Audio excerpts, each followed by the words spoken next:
Okay, good afternoon.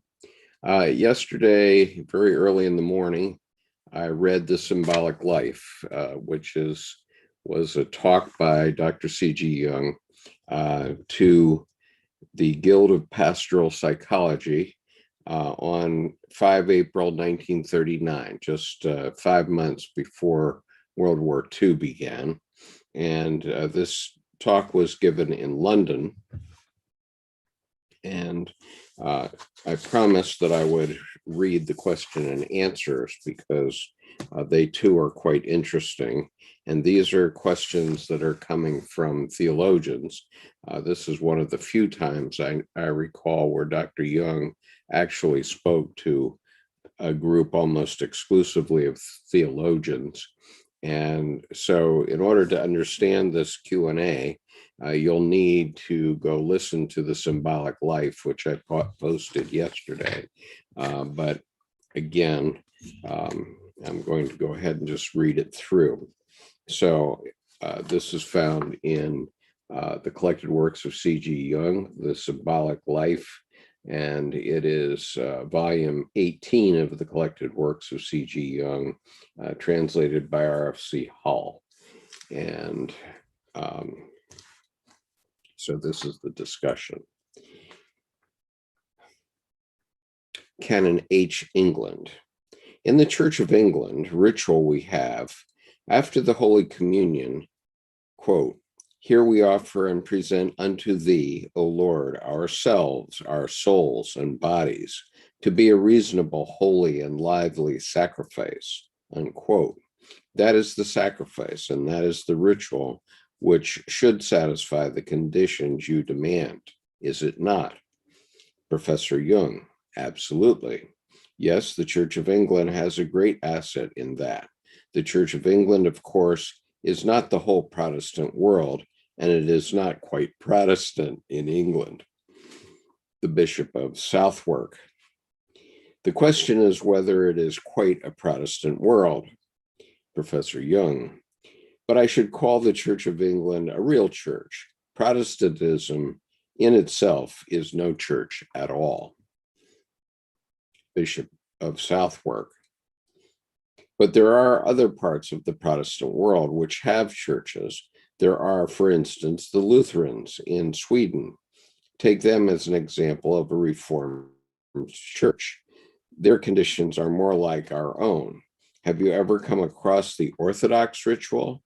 Does the Russian ritual have the same effect? Professor Jung. I'm afraid that owing to historical events, the whole thing has been interrupted. I have seen a few Orthodox people, and I am afraid they were no longer very Orthodox. The Bishop of Southwark. I meet a good number of Russian exiles in Paris, in a colony there, who are very deliberately trying to keep alive the old Russian religion, the whole old Russian religious life, with as little change as possible. Professor Jung. I have never seen a real member of the Orthodox Church, but I am quite convinced that they live the symbolic life in which that church, they live the symbolic life in that church. They are all right. Hi, Akil. The Bishop of Southwark. We Anglicans are in a much closer touch with the Orthodox Church than with the Catholics. They seem to us rather too symbolic, not quite to be facing up to the straight path, the facts they ought to be dealing with. They have rather the exile psychology, a world of their own. I am rather frightened of that psychology for some of our own people who seem to want to take refuge in symbolism from the responsibilities of life. Professor Jung. With the best truth, you can cheat. You can cheat with anything. So there are people who take illegitimate refuge in symbolism. For instance, monasteries are full of people who run away from life and its obligations and live the symbolic life of their past. Such cheats are always punished. but it is a peculiar fact that they can stand it somehow without getting too neurotic. There is a peculiar value in the symbolic life. It is a fact that the primitive Australians sacrifice to it 2/3 of their available time, of their lifetime in which they are conscious. Bishop of Southwark, King Alfred the Great did something very much like that. Professor Jung, yes, that is the secret primitive civilizations. The Bishop of Southwark, he was a very practical, civilizing man. Professor Jung, yes, because the very fact that you live the symbolic life has an extraordinary civilizing influence. Those people are far more civilized and creative on account of their symbolic life. People who are only rational have very little influence. It is all talk. And with talk, you get nowhere. Canon of England. But symbols may appeal to reason for all that, to an enlightened reason. Professor Jung, they may, yes, symbols often cause an extraordinary intensity of mental life, even of intellectual life. If you look through the patristic literature, you find mountains of emotion, all couched in symbolism. The Reverend D. Glenn Morgan. But what are the Protestants to do now, especially we of the left, the free churches, the nonconformists? We have no symbols at all. We have rejected them, lock, stock, and barrel. Our chapels are dead. Our pulpits are platforms. Professor Jung, excuse me, you have a lot of symbolism still. You speak of God or of Jesus. There you are. What could be more symbolic? God is a symbol of symbols.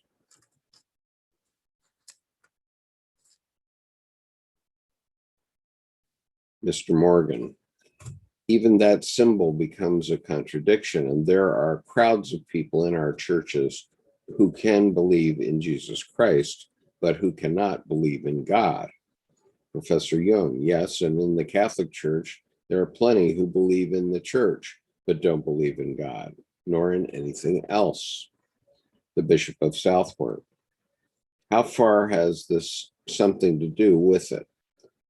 Not only has the Roman Catholic Church a very full symbolic system, but it is combined with the profession of absolute certitude, the dogma of infallibility. That must have a direct bearing on the value of symbols. Professor Jung, very important.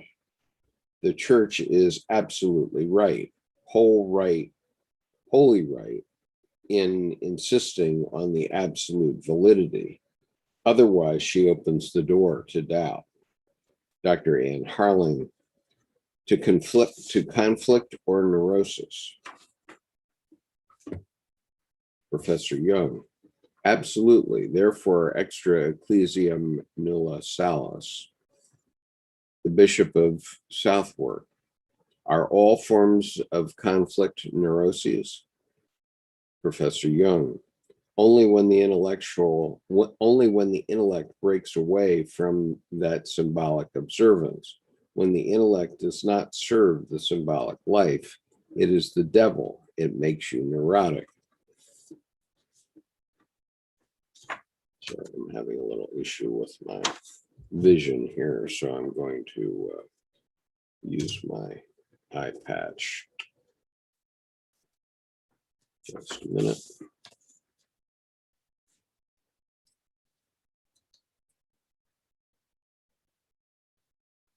Handy dandy little thing. When I'm seeing double, I just close off one of my eyes, then I only see one. There we go. Okay. Okay.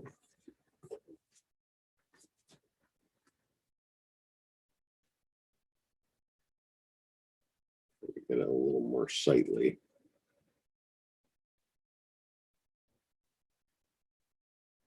Okay.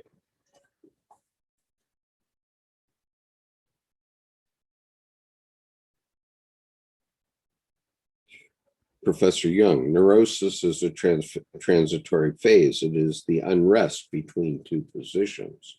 Mr. Morgan, I'm asking because I myself feel at the moment that there is a good deal of neurosis among Protestants on account of the price that has to be paid for moving over from one state to the other. Professor Jung, that is what I say, extra ecclesiam nulla salus. You get into a terrible frying pan when you get out of the church. Therefore, I don't wish it on people. I point out the validity of the primary church. The Bishop of Southwick. What are we to do with the great majority of people we have to deal with who are not in any church? They say they are in the Church of England, but they don't belong in any sense. Professor Jung, I'm afraid you can't do anything with such people. The church is there and is valid for those who are inside. Those who are outside the walls of the church cannot be brought back into the church by the ordinary means.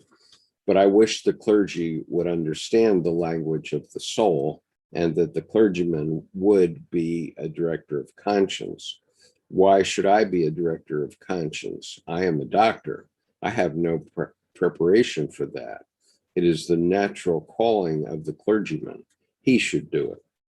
Therefore, I wish that a new generation of clergymen would come in and do the same as they do in the Catholic Church, that they would try to translate the language of the unconscious, even the language of dreams, into proper language.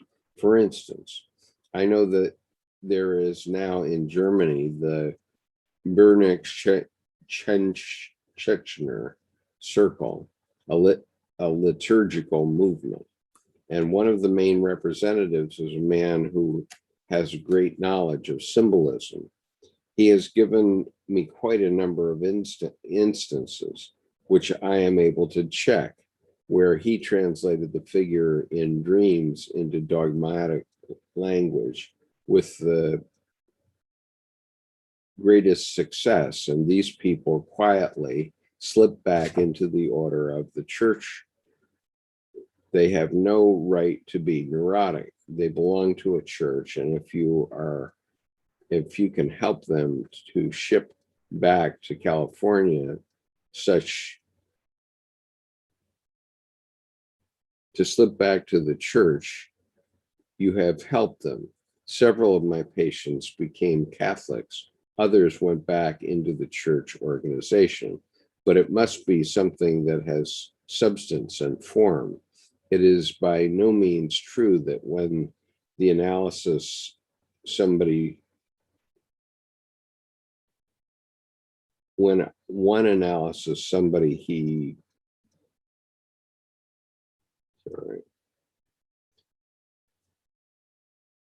it is by no means true that when one analyses somebody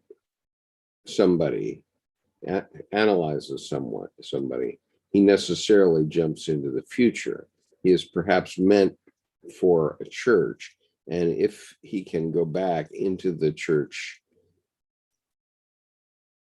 perhaps that is the best thing that can happen. Mr. Morgan, what if he can't? Professor Jung, then there is trouble. Then he has to go on the quest. Then he has to find out what his soul says. Then he has to go through the solitude of a land that is not created. I've published such an example in my lectures, that of a great scientist, a very famous man who lives today. He set out to see what the unconscious said to him, and it gave him a wonderful lead. That man got into order again because he gradually accepted the symbolic data, and now he leads the religious life, the life of the careful observer. Religion is careful observation of the state, of the data. He now deserves all the things.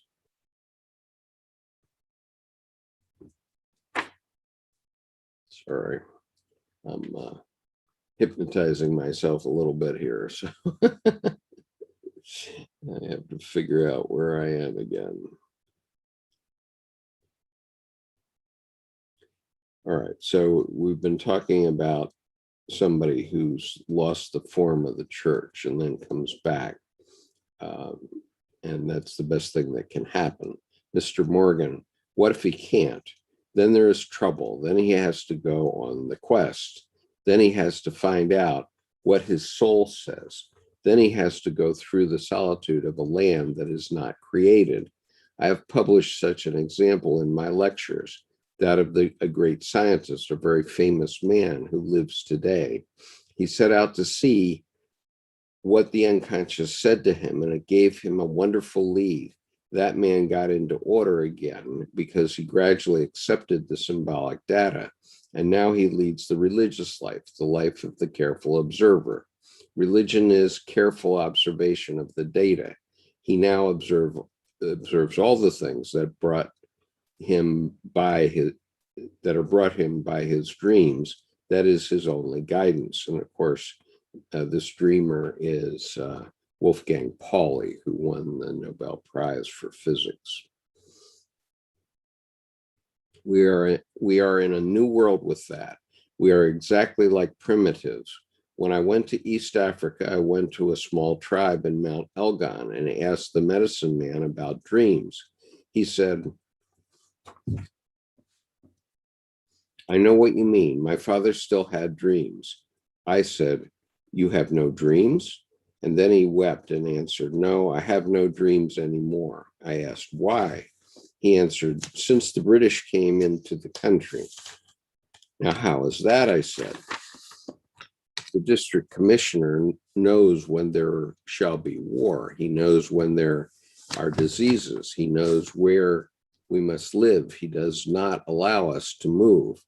The political guidance is now represented by the district commissioner, by the superior intelligence of the white man.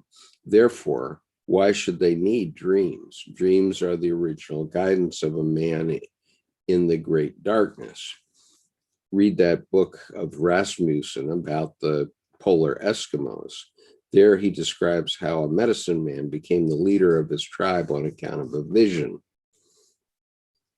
When a man is in the wilderness, the darkness brings the dreams, somnia a deo missa, that guide him.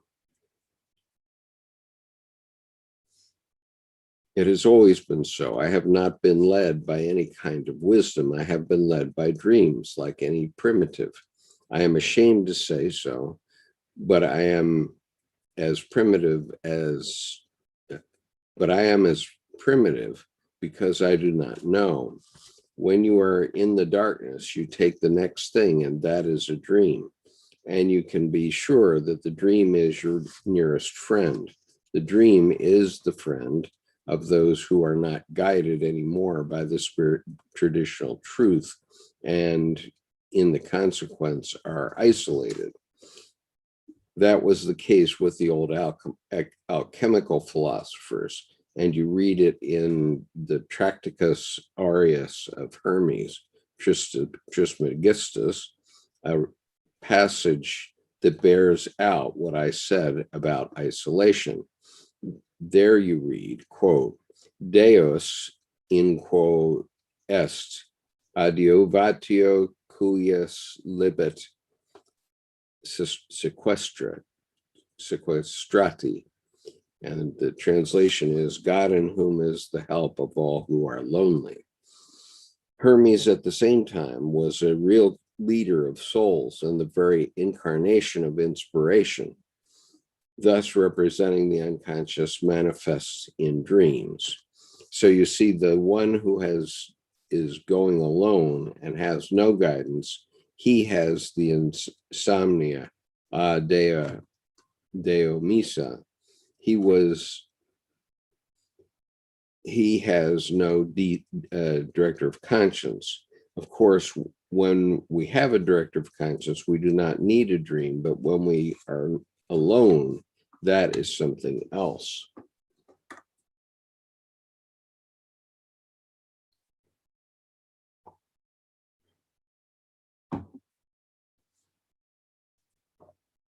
Big Cat says, I have vivid dreams when there are full moons. Is this the case for others? I assume that it is, because I know an ambulance driver, a doctor friend of mine now who used to be an ambulance driver, and he would say every time there was a full moon, the ambulance got quite busy.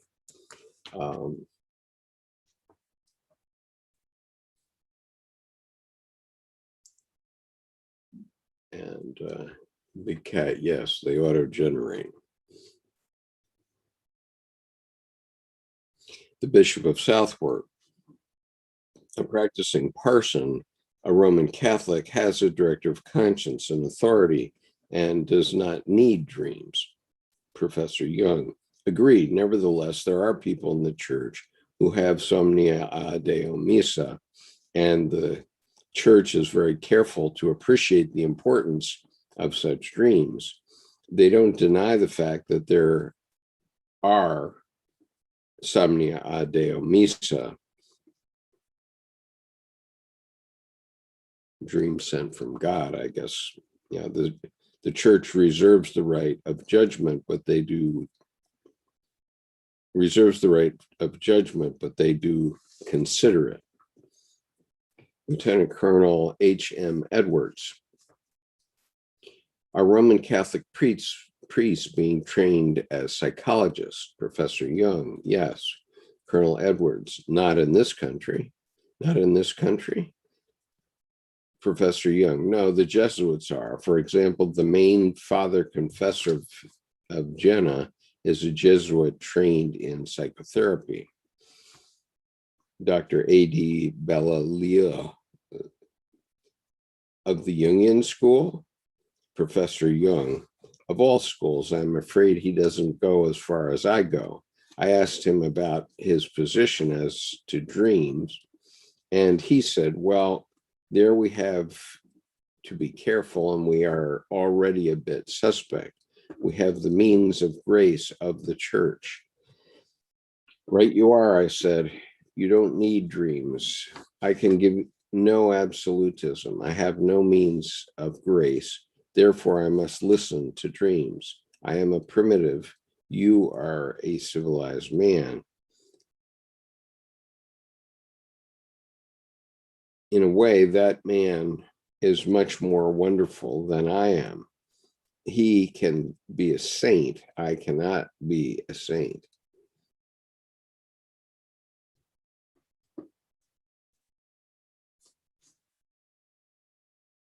I can only be very primitive, going by the next thing, quite superstitious. Wing Commander T.S. Rippon, how do you feel with the question of life after death? Professor Jung, I have not been there consciously yet. When I die, I shall say, now let us see. For the same time being, and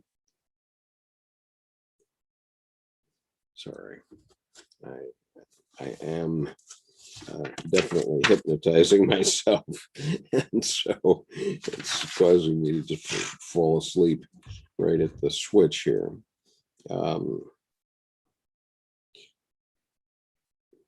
So we're at Wing Commander T.S. Rippon. How do you feel with the question of life after death? Professor Jung, I have not been there consciously yet. When I die, I shall say, now let us see. For the time being, I am in this form, and I say, now what is here? Let us do everything we can here. If when we die, we find there is a new life, I shall say, now let us live once more. Encore une fois. I don't know, but I can tell you this, the unconscious has no time. There is no trouble about time in the unconscious. part of our psyche is not in time and not in space. They are only an illusion. Time and space, so in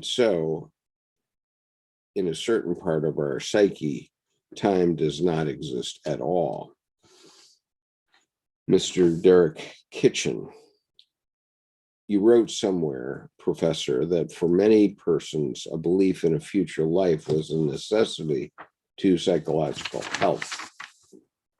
Professor Jung.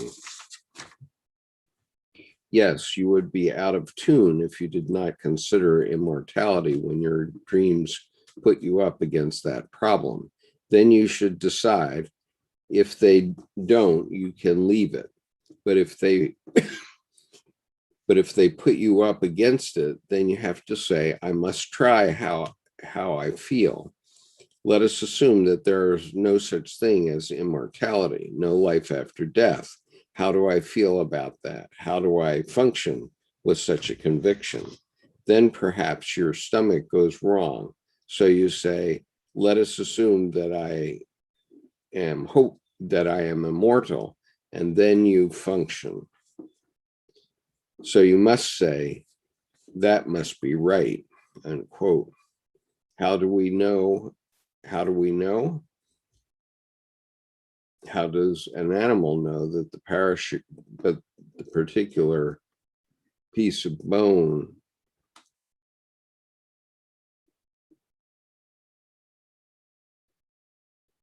how does an animal know that the particular bit of grass it has eaten is not poisonous? And how do animals know that something is poisonous? They go wrong. That is how we know the truth. The truth is that which helps us to live properly.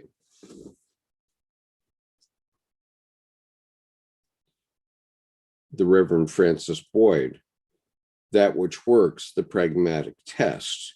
Professor Jung, that which really works. I have no assumptions about these things. How can I? I only know that if I live in a certain way, I live wrongly. I am unhealthy.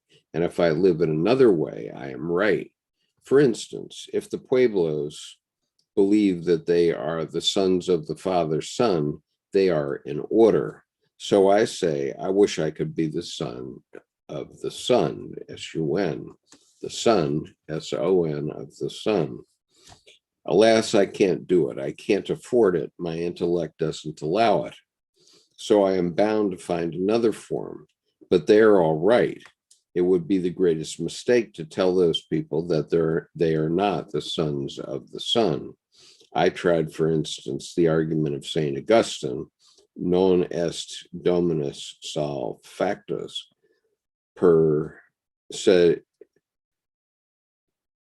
said per quem sol factus est. God is not the Son, but the one who made the Son. But my Pueblo got into a frightful state. He thought that was the most awful blasphemy. He said, that is the Father.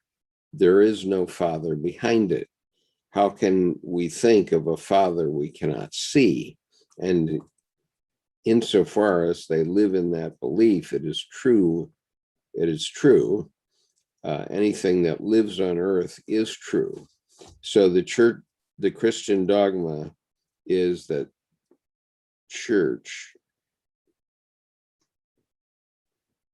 sorry. Again, I'm dozing off. That's not good. I guess I stayed up all night, not last night, but the night before.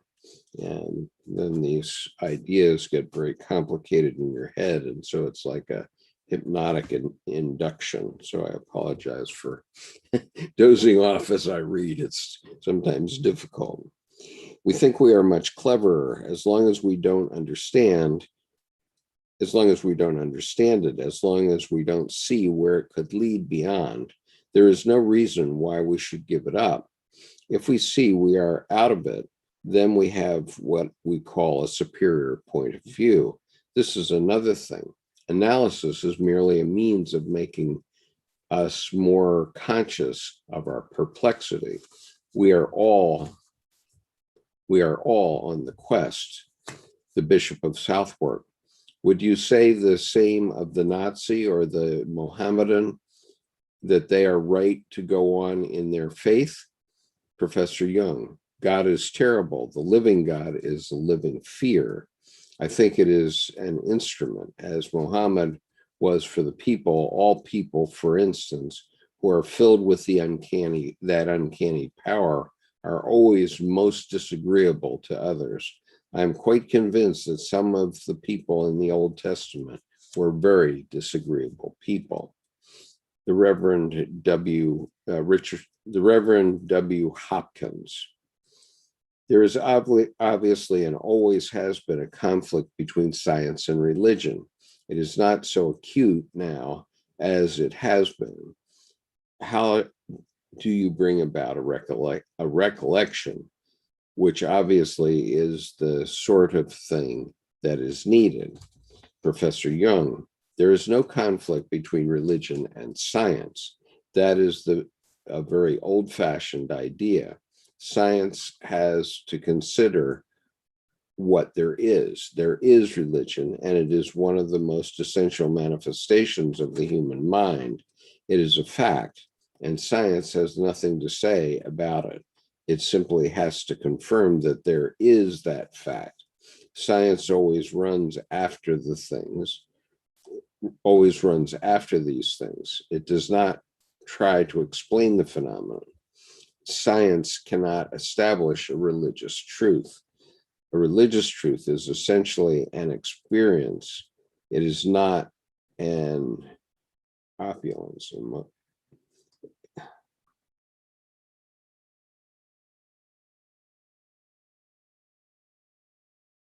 Science cannot establish a religious truth. A religious truth is essentially an experience. It is not an opinion.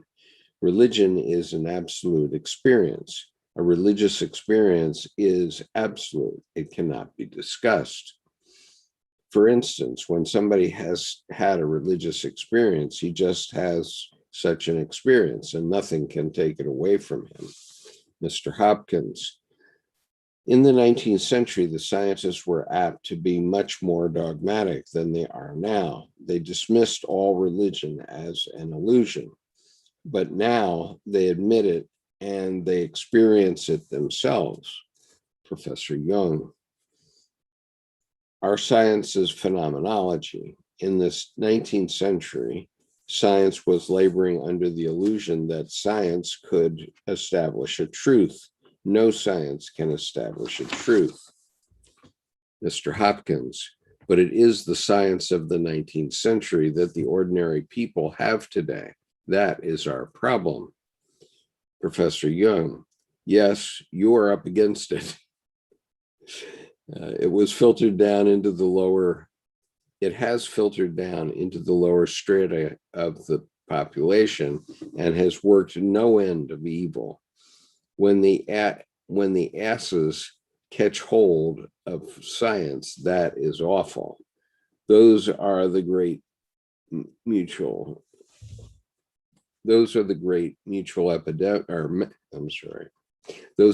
mental epidemics of our time. They are all insane, the whole crowd.